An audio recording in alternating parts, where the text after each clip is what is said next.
Hello, hello, hola, hola, amigos, amigas, bienvenidos, welcome once again to Lima, Peru, and welcome also to my home.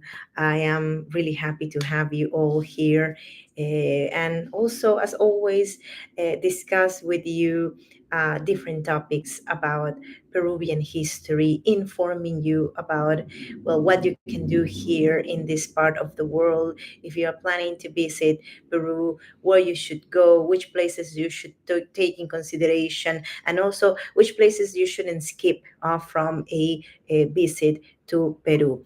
As always, I'm transmitting live from Lima at two platforms this time, on YouTube, of course, and on Facebook.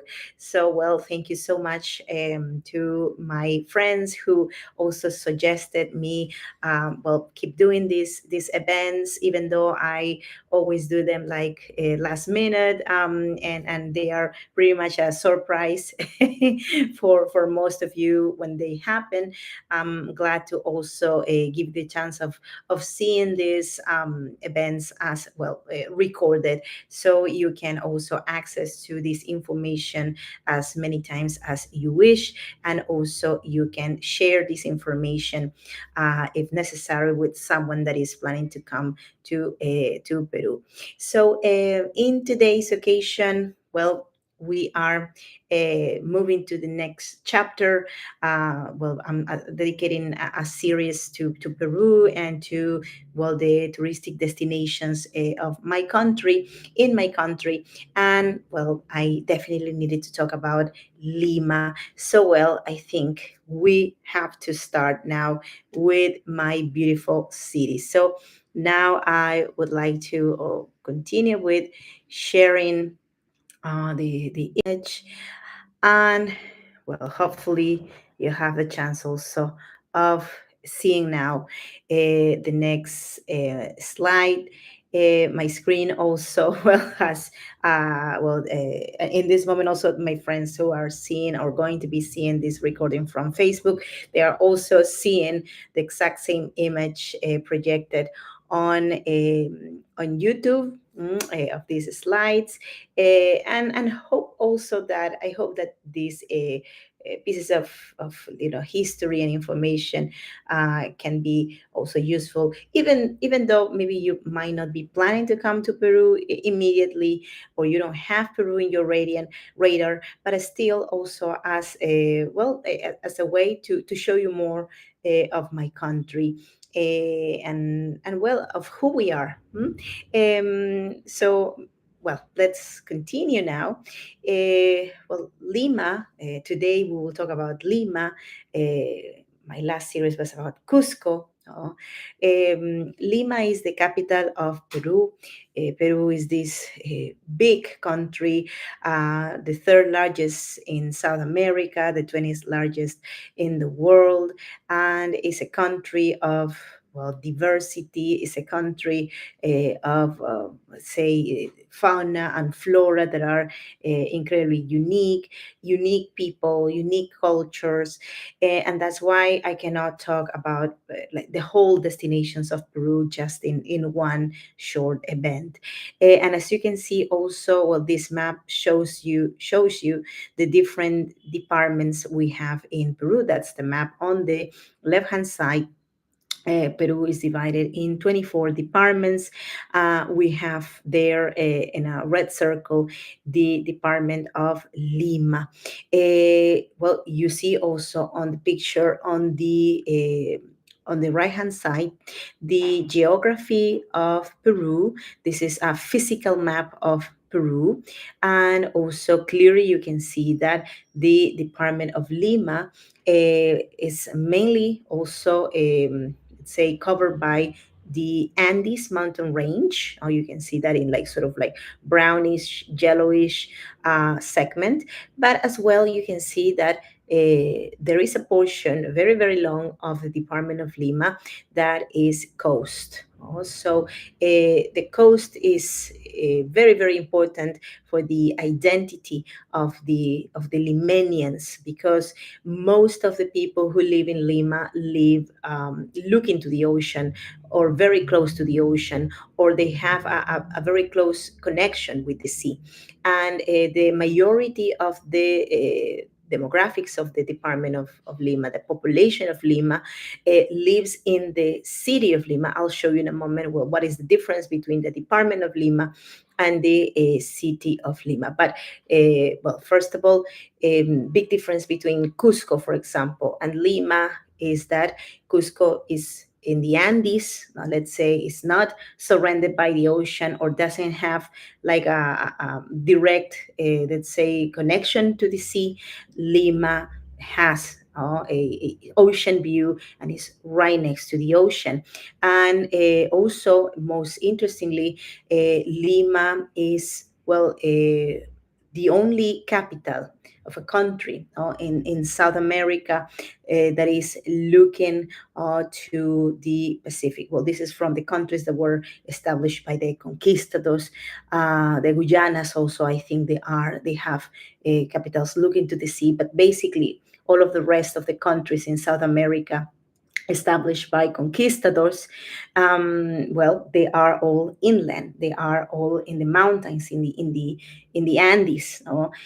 Or behind mountain ranges, mountain or hill, let's say, constitutions, no? Like in the case of Santiago de Chile, which is close to the coast, but Santiago is not right next to the sea. There is a mountain range that is between the city and the ocean, and Lima looks to the sea. No, so this is indeed a highlight. Not many capitals in the world are, well, this close to the ocean. And well, you can see here the Department of Lima. Now we sort of like zoom in the department, and you can see there, well, the departments, well, sorry, the provinces of Lima. We have 10 provinces in the Department of Lima. And of course, each province is divided in districts. Lima City has 43 districts. We have 43 districts, and we have also one mayor per district. We vote for our mayors. That's also part of our civilian duty. And besides voting for president, voting for congressmen, congresswomen, we also vote for mayors. So, well, the city of Lima, which there you can see, I again sort of like encircled the city per se, which is again one of the 10 provinces of the city, of the Department of Lima. There are too many Limas, even me, I get a little bit confused with it. So, well, that is what the city of Lima is located. Is equivalently to the province of Lima.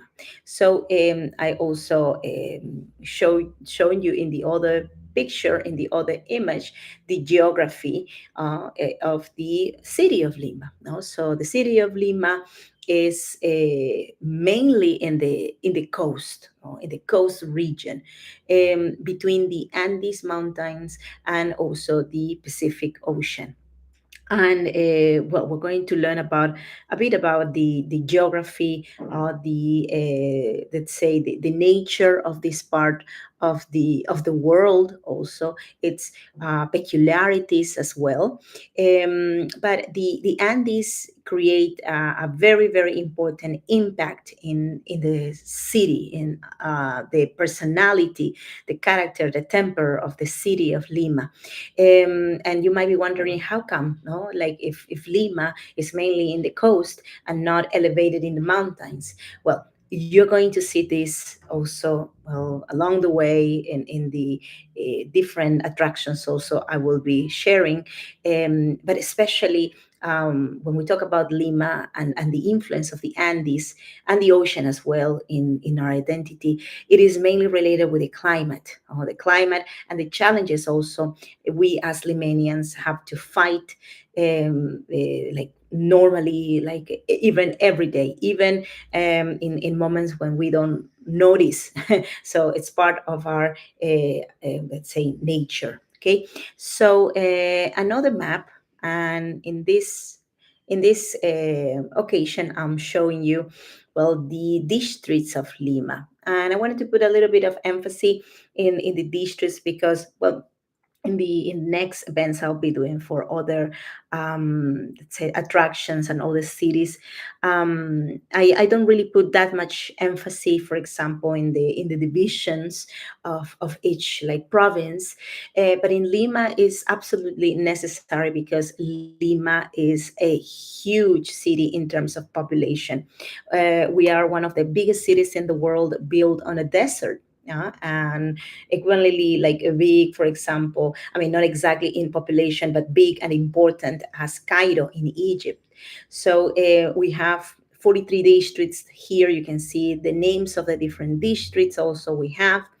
Some of those names are more famous among, for example, travelers who are either like planning to come to Lima to stay here, or they've been already here in Lima. Because, for example, there are some districts that are touristic and some districts that are big no-nos for someone who is coming to the city and want to have like a, let's say, enjoyable time. No, so there are districts who are like safer than others, like in any big city in the world. Miraflores, Barranco, for example, are the must visit districts in the city. So, well, we have in this moment in the Department of Lima over 11 million inhabitants. Well, we don't have really updated information. This is like from the census of 2023. So, but it still is quite valid. This number of over 11 million inhabitants plus in the Department of Lima, and right in the city center in the, let's say, in this area that I'm showing you, over 10 million inhabitants. So the concentration of people, the big density of people in this zone of the whole country, we have almost one third of the total population of Peru. The updated information I just read is like we are now about 32 million inhabitants. So it's a huge number of people. It's because here concentrates, well, the political power, the economical power. There are more universities in this location. So there is a big centralization in the city of Lima, which is not good for neither of Peruvians, not good for Limanians, people from Lima, and not good, of course, and evidently for the people who live in the rest of the country. So there is a big plan for the future, a short future ahead, to decentralize Lima because there's simply no more space for no one to live in the city. And we see really more problems, let's say, being faced in the outskirts of the city. So you can see here that the bigger districts that we have in Lima are districts in the outskirts. And those are new districts, relatively new if you compare them to the small districts, like those like colored sections in the center of the map, for example.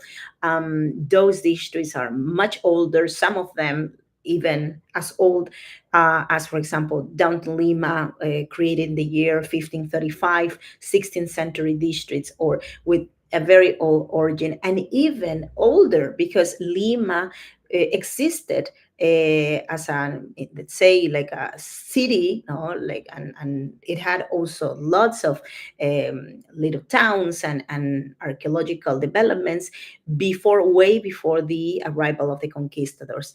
Sadly, most of those archaeological evidences and even cities that were like inhabited in that time, well, were destroyed by the conquest, or were, well, in a way also relocated.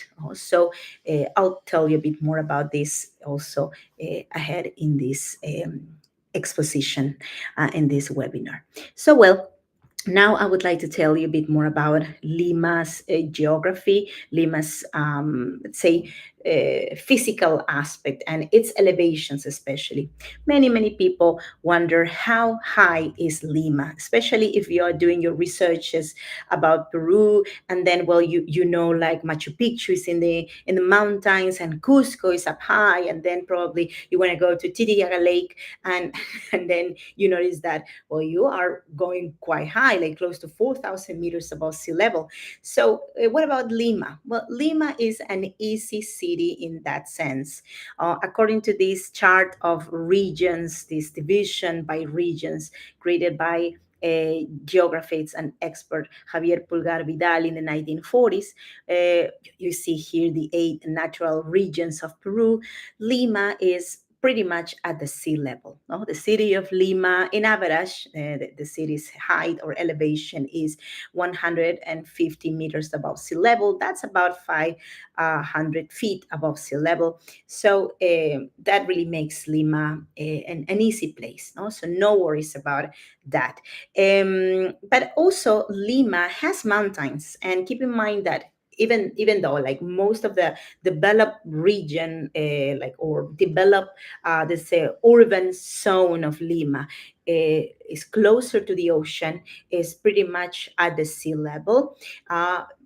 Well, the necessity of many Limanians to be able to like build a home for them and take a piece of land for them to live and eventually inherit to their children and their grandchildren has pushed them farther and farther away from the city center.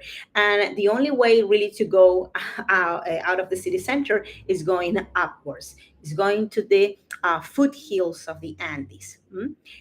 So we do have some mountains quite close to the city center that are like, let's say, in the catalog in the next region, in the Yunga region. For example, Hill San Jeronimo, which later I'll tell you a bit more. By the way, if you're wondering which one is the highest peak in the country, it is located in the department of Ancash, is the Huascaran, by the way. And here in the picture, you can see also its height. Over there, I put it in meters, is 6,786 meters above sea level, over 22,000 feet above sea level. So, well, it's a giant. And we do have also several peaks that are over 6,000 meters above sea level in the country. So, what about, for example, the climate in Lima? So, when is best to come to Lima? Well, you can come to Lima any time in the year. The Lima, well, don't really have any drastic climatic changes like other cities in the world. Like when, for example, in winter it's way too cold to visit, it snows too much, or in summer it's way too hot. Like Lima is in a perfect in between. We even don't have 4 seasons like most cities in the world. We have just 2 seasons that are very clearly differentiated. And none of those seasons is extreme in temperatures, but you can differentiate those seasons when you come here and you see, for example, that during the like winter or gray season, the sky turns completely gray. It's quite humid the winter here. It's just like a very poor visibility of the sun. So like you feel the sun, but it's just gray and you don't see it directly. At nighttime, no visibility of stars or something like that. It continues gray.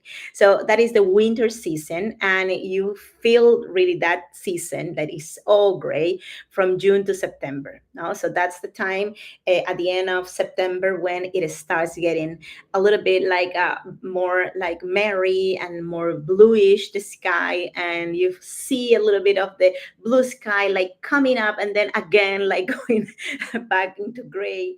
So well, that's the wintry Lima feel or vibe.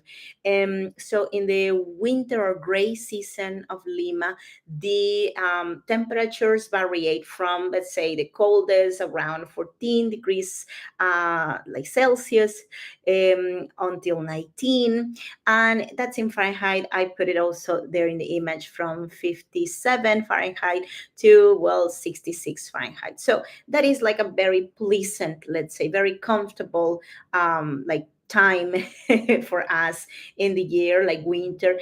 The only discomfort is that, well, if you really like the sunshine, you don't see it much. So you just have to get used to it. Like Limenians were pretty much like vampires in that time of the year. I'm sure vampires can live very happy in Lima during that season. But well, then we start seeing the sunshine, we start seeing the blue skies, and well, that is the official summer season or the blue sky season.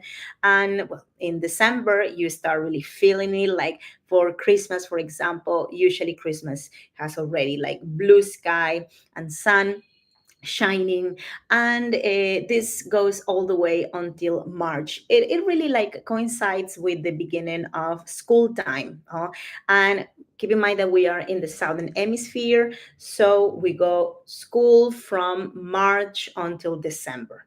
And summer for us, the summer break starts the end of December all the way until March. So that's the season when we go to swim. And well, we have very cold water here in Peru. Our water is super cold, and that's because of the Humboldt current.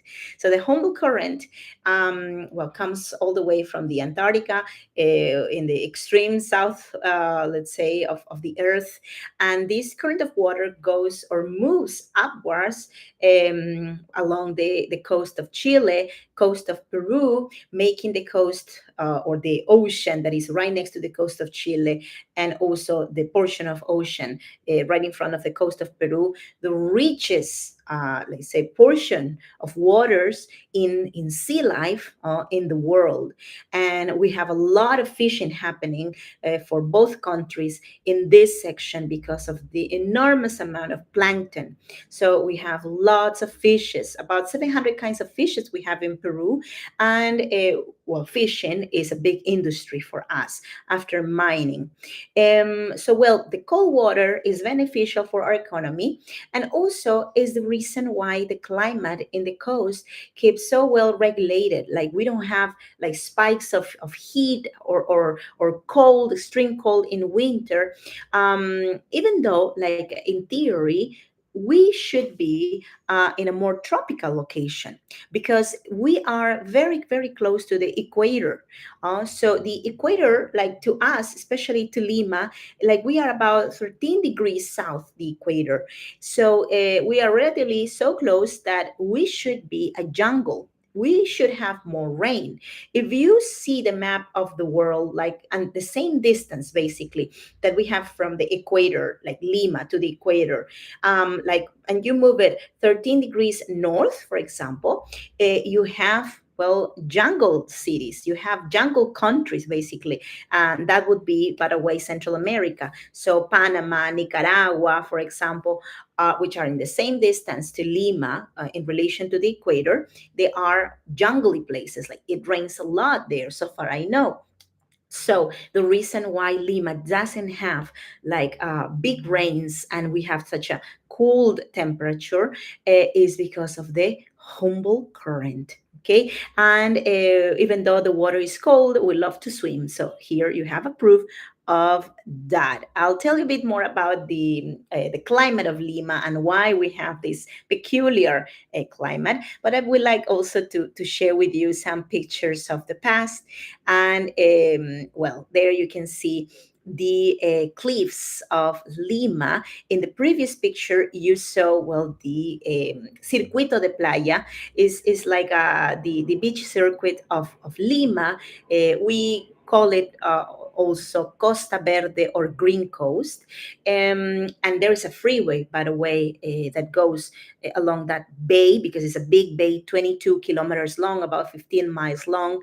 And but that bay section, like that beach part, and also the freeway that goes there, didn't exist. Not even like a space where you could develop something like that until the 1960s, when the project to build this freeway, and also to create like beaches for enjoying, for Limanians to enjoy their access to the ocean. Well, that process, no, like started like in the 60s. But before, we didn't have that. Actually, you can see in these pictures how wide the coast used to be, like right next to the ocean, and also like in this, like the location of the cliffs. So evidently the cliffs were formed by erosion that was caused by, well, the marine breeze, and also by the very water from the ocean. So the cliffs, by the way, of Lima were formed by different, like, interesting things that clash, like here in the coast. Like millions of years ago, the bottom of the city of Lima was a big, like, so the bottom of a river. Also, there was a big, gigantic river that came from the Andes. And that was consequence of glaciers that existed back then. We're talking about the ice age. So there were glaciers that existed in the Andes, not far away from nowadays Lima. And well, those glaciers melt and turn into, let's say, rivers. No? So Lima used to be the bottom of one of those gigantic rivers that later on disappeared. And the cliff that you see, like here in Lima, and also in the previous image, you can still see it. Also, this is Lima nowadays. That material is the sediment of that glacier. So like even pebbles, like if you get closer to the wall of the cliff, you see like perfectly like round pebbles, and sometimes even boulders much bigger, which came like rolling from the Andes. That's how they ended up being like completely polished from, like the original distant location. And they accumulated here with other sediments, finally forming this material. But the material was not supposed to be exposed. What exposed it was the seas of the river, the seas of existence of the river, and also the erosion of the caused by the sea, by the Pacific. So that's how little by little the ocean ate up all of this material, creating elevations that go, like for example, in Miraflores, close to 80 meters above sea level. So Miraflores district, the touristic district of Lima, by preference of most visitors, is about 80 meters above sea level. And we have other sections of Lima that are much lower, like Chorrillos, or for example, Callao, La Punta, no, which is on the sea level, basically. So let's continue. And before we continue, I would like to check also if the internet is okay. Please let me know if you are tuning in from either Facebook or YouTube, if you are able to see me, because you have no idea how many times I've been talking to to friends like this on webinars for 30, 40 minutes, and then realizing that my images were not being projected or people couldn't see me. So if you can just send me like a message or any reaction, I would love to know, like if you can see me at least. If not, well, usually the recordings do good later. So, well, let's continue, and hopefully you are seeing my video. Well, I would like to tell you a bit more about the river, the river that is the giver of life to the name of Lima. Well, Lima City, if you're wondering like from where like comes this name Lima, many people ask me, especially Latin American tourists. that I also used to take in my tours. Like, Lima, Vanessa, what is that? Like, is that for a fruit? There is a fruit called Lima, which is lime, I think, in English. Or Lima could be like lemon also, in for English speaking people. So I said, no, no, that is not the origin. The origin, by the way, it comes from the name of the river that you see there. According to some experts, philologists, experts in the also the native languages of Peru, which I already again emphasize native languages because there were many languages spoken at the time of the arrival of the conquistadors. Many of them disappear just in the few decades after the arrival of the conquistadors.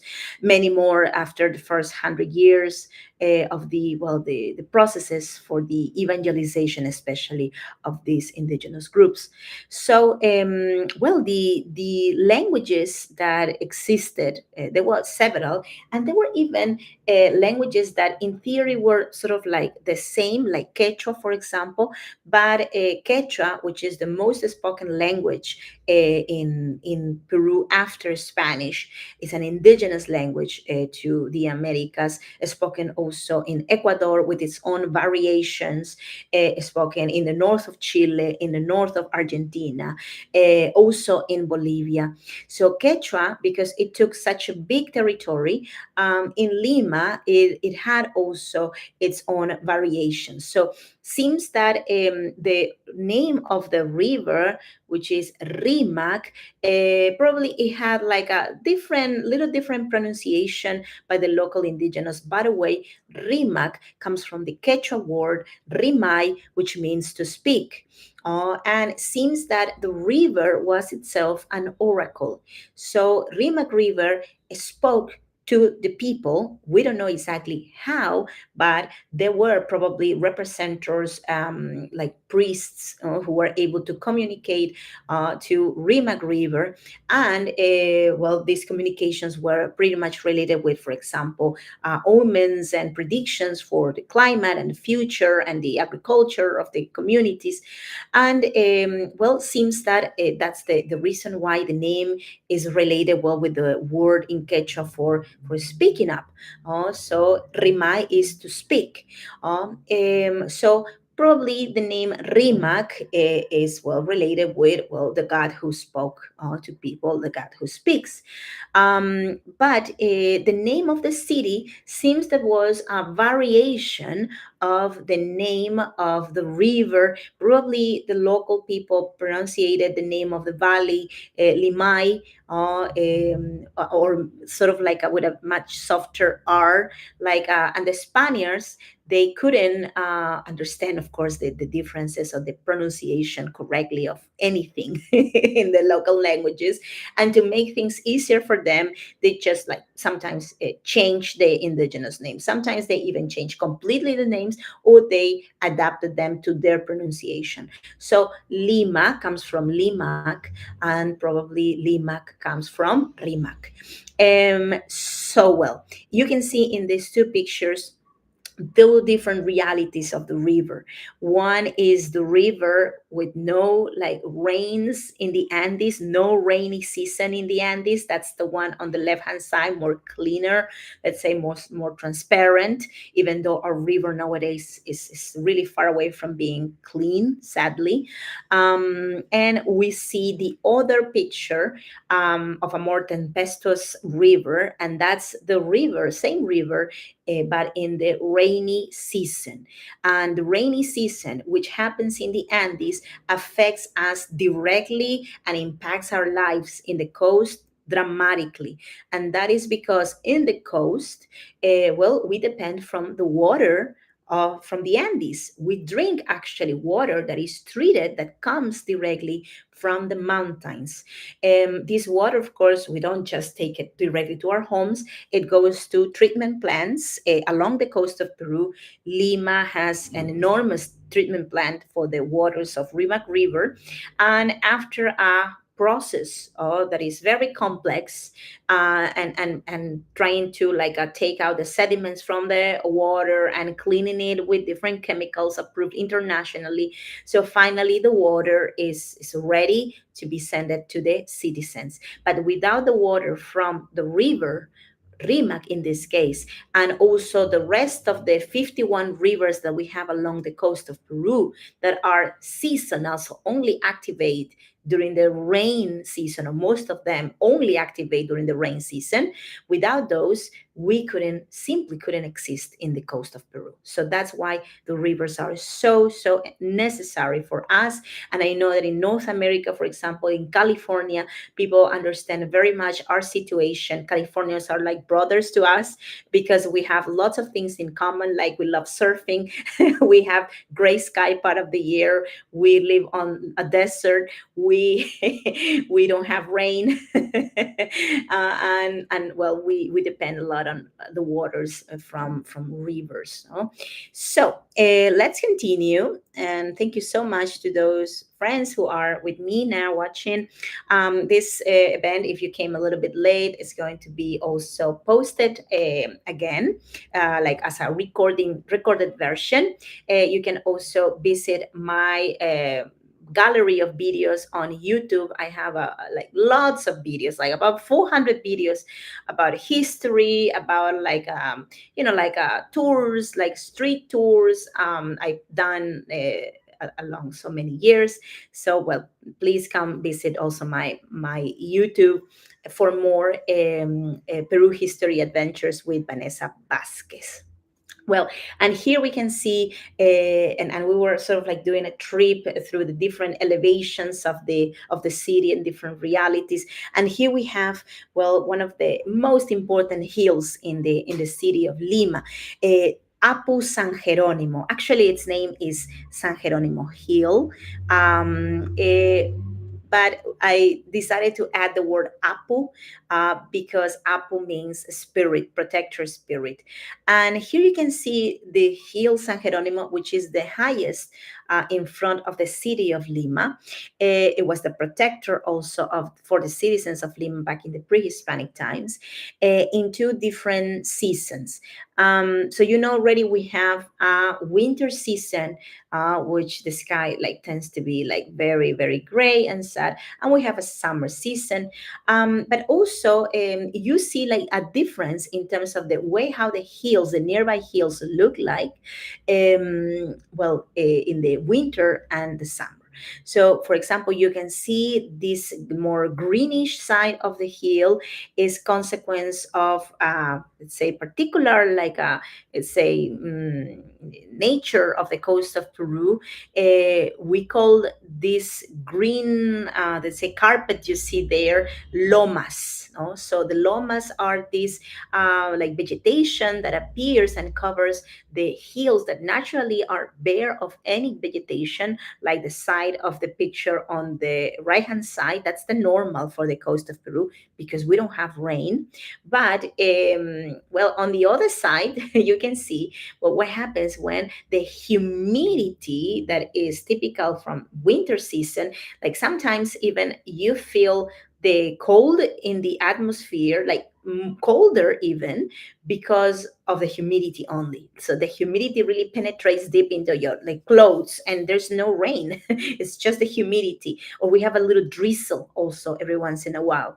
So that humidity in the atmosphere, trapped by the mountains, the foothills of the Andes, and kept also in that location for several months, creates also this effect that, well, this water that is more like in the atmosphere eventually comes down to the floor, and with this water condense, turning into liquid that nourish also the soil, and this vegetation emerges. So this is what we call Lomas season, which is very, very pretty. So this hill is at 756 meters above sea level. It's not really way too big, it's not way too high, but this is the elevation in which, well, the this green carpet appears in this season, no, the Lomas season.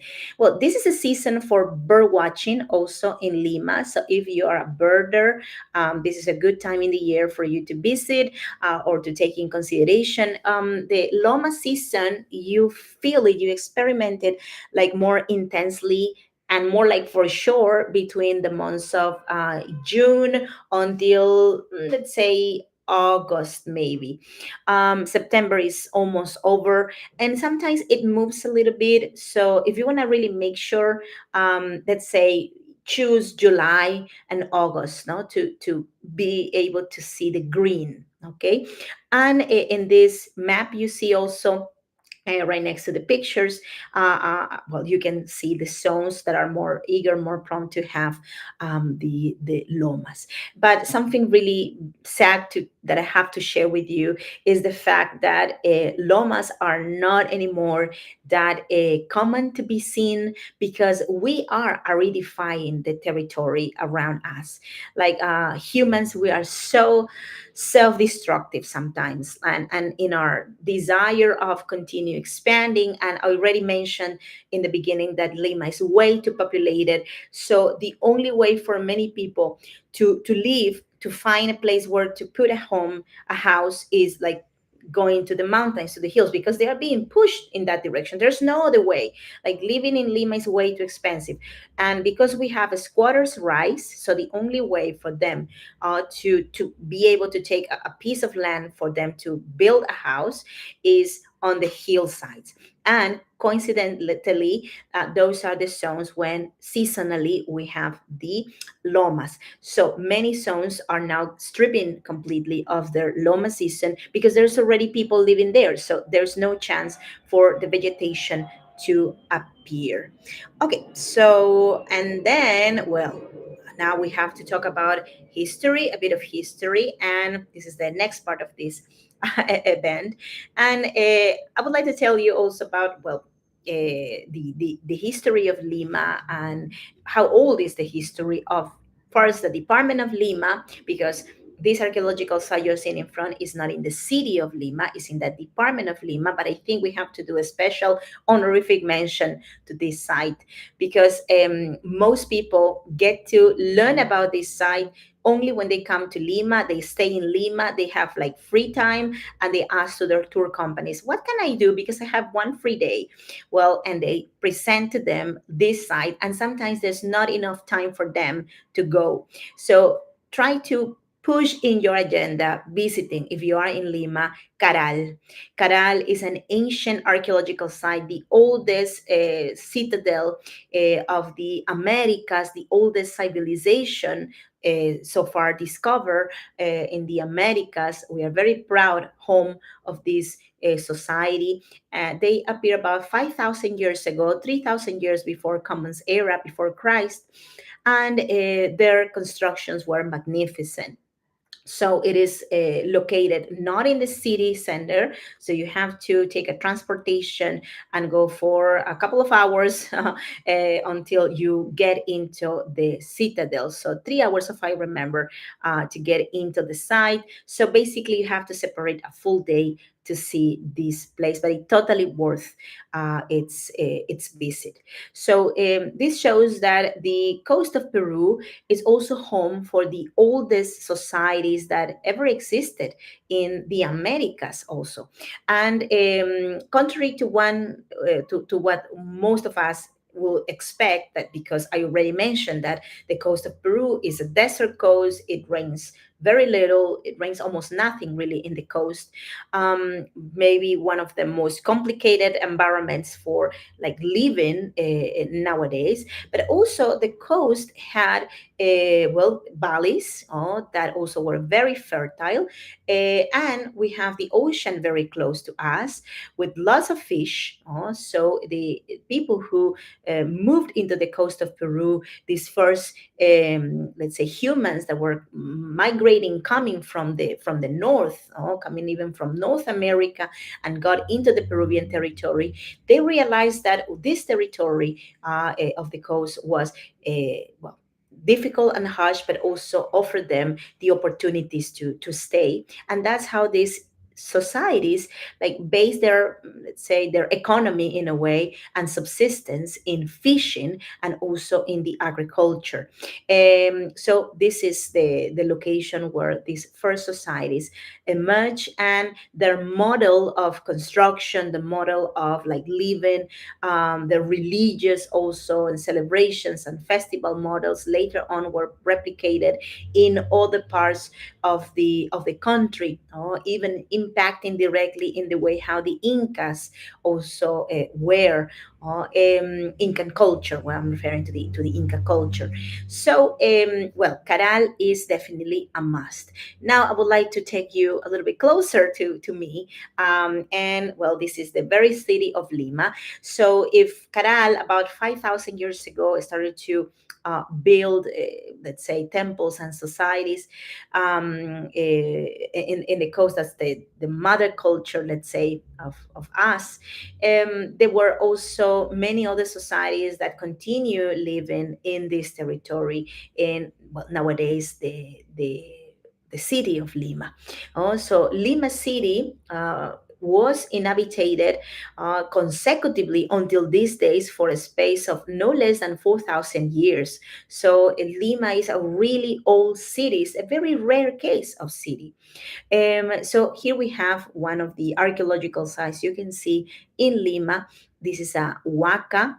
Also, Waka means temple or shrine, or Waka could be a person that had a special touch by the gods. So there are several archaeological sites in Lima. Probably the most famous are Huacapoquiana, or let's say like Pachacama. No, this is Guayamarca in San Isidro. So very close to the golf course of Lima. And by the way, this is one of the one of the top neighborhoods to live. So it's very, very exclusive, like apartments that are worth millions of dollars. And well, they have the chance of living right next to in this case, 2,000-year-old temple. No, so well, luxury element of the neighborhood.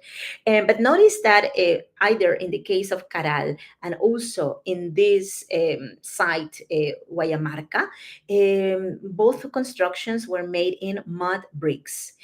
So mud is the favorite material used by the pre-Hispanic people of the coast of Peru, not in the Andes, not in the Andes. Impossible to use this type of material to build something like this, like a pyramid with a central ramp in Cusco, because in the rainy season, it'll all will be washed away. So it's impossible. It only can happen, this type of architecture, in a zone that is, well, naturally dry or desertic. So that's the case for Lima. But you still need lots of water to make bricks. I mean, not like in the form of rain, but in the form of rivers, because to make mud bricks, you need water. You need water. And the ancient Limanians, they channeled the water into the city. There are lots of documents and evidences, archaeological evidences of those channels of water. Even we still have an existing river, which was a channel, the Surco River, that goes well along the south of Lima, and it actually gives water to many parks in the south portion of Lima. And that river was in fact man-made. Okay, so like that one, there was several other in the city of Lima, and evidence of that is the very architecture. So look at this construction. This is Huaca Puquiana in Miraflores, and well, what we are seeing here is the center, let's say, of Miraflores. Miraflores is the touristic district of Lima. Look at those beautiful buildings. That's not New York City, by the way. And in the distance, you can see the ocean. Okay, so we know that this archaeological site was at least 3 times bigger in size, in area, than what nowadays is kept protected, by the way, and that it probably even reached out the cliffs of Miraflores, the ones that also probably those temples on that side were used for special ceremonies. So the temples, these pyramids, these wakas, were the highest elements in a flat valley, because this portion of the city, as you can see it was completely flat. Remember, millions of years ago, what you are seeing here was submerged under a gigantic river, and that's why, well, we have this material below the city that is like a gravel, and with, sediment and pebbles also, that you see in the cliff. Okay, so, well, Waka Pukiana, wonderful museum. Also, you have to visit it, and it has a circuit awaiting for you, and wonderful tour guides awaiting for you to tell you their history. I don't know if you would like me one day to do something specific about each one of the archaeological sites, to give you a bit more information. Of course, these events are not meant to replace the experience inside those places, those sites, but the intention is encourage you to come and see them live in person. Okay, so another thing interesting and curious about this site is the fact that, well, there you have like this material that I mentioned already, the mud bricks that were also glued with more fresh bricks. But the curiosity in this construction, Waka Pukiana, and the technique used by the people of Lima about 2,000 years ago, is so like great, like it was so well thought, no? That it still also keeps this technology, these buildings intact, even though we are in a seismic place. Did you notice that we are in a seismic zone? We are in a ring of fire of the Pacific. How come these temples still are here? Well, this technology, for example, is known as the library technique, and you can see on the picture on the left hand side these bricks that are positioned in such way that they looks like bricks, like on a sorry books on a shelf. Can you see that? Like books on a shelf, one right next to the other. They are just glued on the top and the bottom, but not in between them. So the space between, the gap of space between the bricks is not sealed completely, and the reason is because, well, this technology allows movement, allows that during the earthquakes, these bricks and these walls will be able to move, and also will give flexibility to the construction, something nowadays engineers of the world have added also to their big buildings. So in that way, well, the construction can like last better or resist better during a strong earthquake, and we have really strong ones. Okay, there are more archaeological sites in Lima. One of the less known is Mateo Salado, with a very interesting name, because Mateo Salado sounds like the name of a person and not a name of an archaeological site. And the reason why this site has the name of a person, by the way, Matthew Salad, Mateo Salado, is because back in the colonial times, at the end of the 16th century, there was a man who found in this place refuge from, let's say, the life that was licentious, no, that was not really like according to his vision of how faith should be lived, was not good. The life of the Limenians of that time was, let's say, too full of evilness.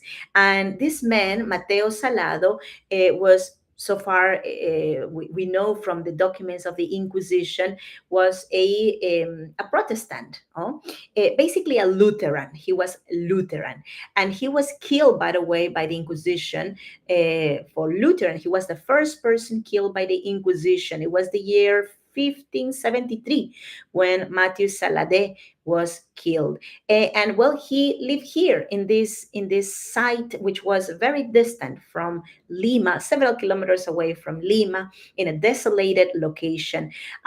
So that's why, in honor of this man, who also fought for his faith and even tried to proselytize about his faith in a time when evidently he couldn't do it.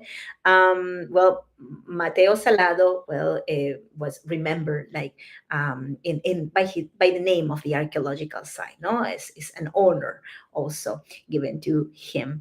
So, well, the Inquisition, that's another story, and I would love to tell you more about it maybe in another occasion. So Lima also have Inca trails. Yes, most people don't know that. Of course, that the Inca trails of Lima nowadays they are not in their best condition, and there are very very few that still are out there that exist. If you want to see one, for example, you can go to the archaeological site Pachacamac. No? And this site is really incredible. It's a huge, let's say, complex, religious complex for the Incas and pre-Incas, with a old history, and inside there are corridors that were part of the Capacñan or Inca Trail, the big Inca Trail, which, by the way, was not just used by the Incas. The Incas implemented and added more to the trail, but we know that the Waris were the first ones who built the trail. But well, the name Inca Trail is more commercial, so everybody loves it.